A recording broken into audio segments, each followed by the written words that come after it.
Dans l'épisode de Demain nous appartient du lundi 31 janvier, Lilian, Sylvain Le Gall, culpabilise. S'il est ravi de son choix et qu'il a déjà hâte de pouvoir reprendre l'entraînement, il s'en veut. Sa décision de refuser l'opération est la cause de tensions entre ses parents. Rassuré par ses sœurs Jaya, Nastasia Caruge, et Angie, Louise Marion, le jeune footballeur se rend plus motivé que jamais à sa deuxième séance d'ostéopathie. Et il a fait déjà beaucoup de progrès. Si bien que Bénédicte Honorine Magnier lui annonce qu'en continuant ainsi, il pourra peut-être reprendre l'entraînement plus tôt que prévu. Il n'en fallait pas plus pour qu'il soit aux anges. Bénédicte devine néanmoins que ce n'est pas sa seule motivation, qu'une femme est également derrière son envie d'être à nouveau au top.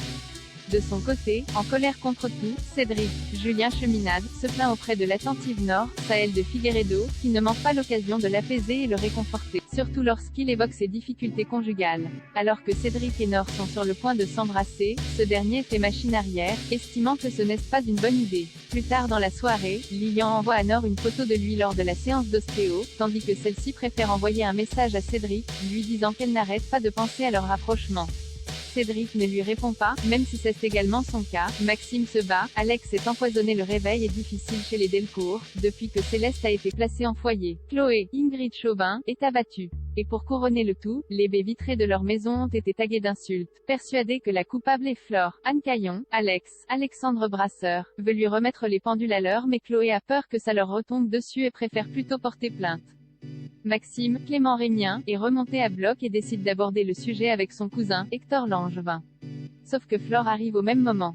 Si elle assure au jeune homme qu'elle est NY et pour rien, Maxime refuse d'y croire.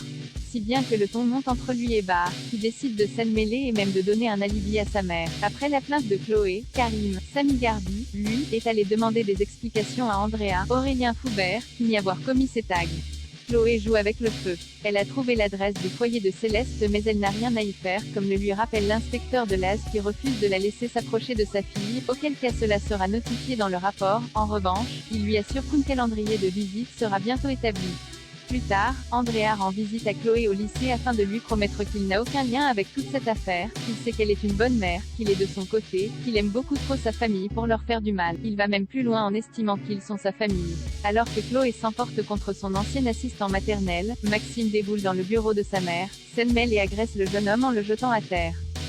Les Delcourt ne sont pas au bout de leur peine. Un colis est arrivé pour Chloé et Alex. Lorsque celui-ci l'ouvre, un produit toxique en sort et l'asperge. Alex s'étouffe et tombe au sol. Affaire à suivre dans Demain nous appartient. Lodin Widget.